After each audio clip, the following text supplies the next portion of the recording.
When I was at my lowest, I just felt I was hanging on by a thread every day. No one would have noticed at work that I was experiencing really significant mental health difficulties. There was no kind of awareness at that time. There was no education at school, for example. We didn't talk about mental health at school when I was there. And again, at university, there was no talk of let's look after our mental health. You know, one night it got so bad I just started strangling myself, and I didn't know why. It was just an expression of that powerlessness and worthlessness that that environment created.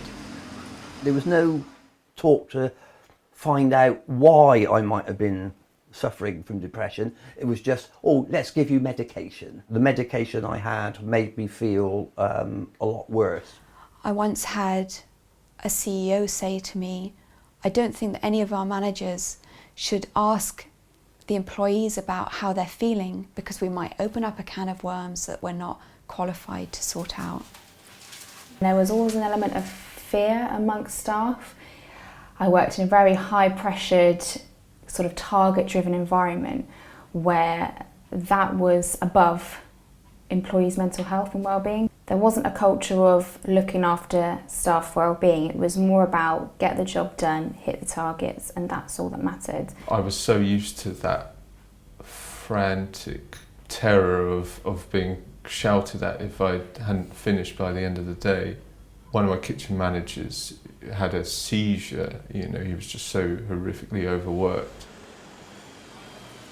I didn't feel as though I could talk to my employer or my immediate boss, and if you had anything mentally wrong with you, it's up to you to pull yourself together. The long hours and the pressured environment would take their toll on people, so you know there was a need for mental health awareness in that environment. Of course, work comes with stress, but not to the detriment of someone's mental health. My manager said, well, if you need to go and see a trick cyclist, I suppose you must.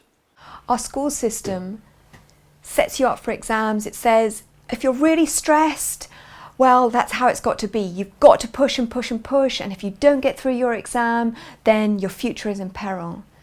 We need to unpick those attitudes which we taught our children, which is that you've got to be stressed and unhappy to succeed.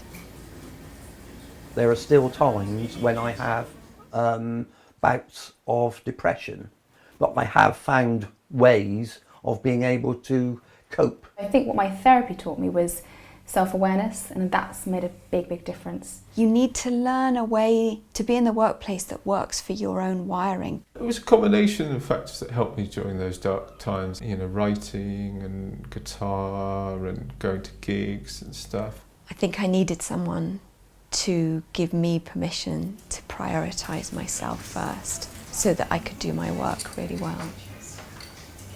My message to managers would be, you don't have to be an expert on mental health. The employee is always going to be their expert on what they need. And that is so, to me, so imperative to people who are suffering mental health conditions, that they are believed. There's stats out there that show that if you look after your staff's well-being, you're going to have less sickness absence, you're going to have less staff turnover.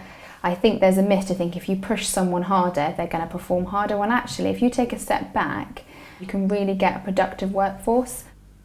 A good employer will intuitively pick up on if you are stressed or overworked and look at maybe taking some jobs off you without you almost having to hide the state you're in. Any mental health condition that is well managed, you know, people can get on and just do brilliantly in their professional lives.